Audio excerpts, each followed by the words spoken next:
Abu Nawas dan Perampok yang Ketipu Part 2. Setelah berhasil mengelabui para perampok dengan cerita emas yang bisa berubah jadi batu, Abu Nawas pulang ke rumah dengan selamat.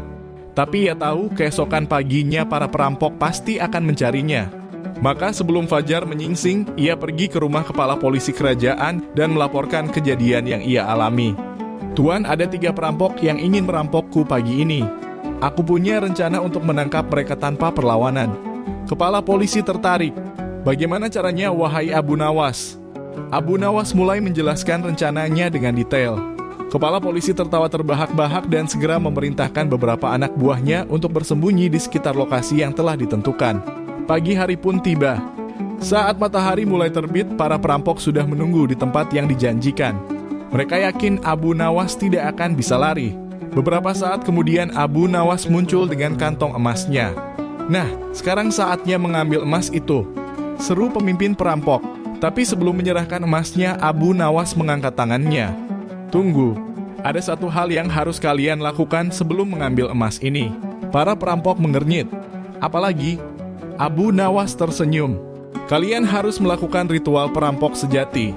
Kalau tidak, emas ini bisa berubah jadi pasir dalam hitungan detik." Para perampok mulai panik. "Ritual apa?" Abu Nawas melirik ke semak-semak tempat para polisi bersembunyi dan berkata, "Kalian harus menutup mata, mengangkat tangan ke atas, lalu berteriak 3 kali, 'Kami adalah perampok paling bodoh di dunia.' Jika kalian melakukannya, emas ini tidak akan berubah jadi pasir." Para perampok yang ketakutan langsung mengikuti instruksi tanpa curiga. Mereka menutup mata, mengangkat tangan dan berteriak, "Kami adalah perampok paling bodoh di dunia. Kami adalah perampok paling bodoh di dunia. Kami adalah perampok paling bodoh di dunia." Saat mereka masih berteriak, tiba-tiba para polisi kerajaan keluar dari persembunyian dan langsung menangkap mereka. "Apa-apaan ini? Kau menipu kami, Abu Nawas!" teriak salah satu perampok. Abu Nawas tertawa. "Kalian sendiri yang mengaku sebagai perampok paling bodoh di dunia. Jadi, aku hanya membantu kalian membuktikan itu." Para polisi menyeret perampok ke istana untuk dihukum, sementara Abu Nawas pulang dengan kantong emasnya masih utuh.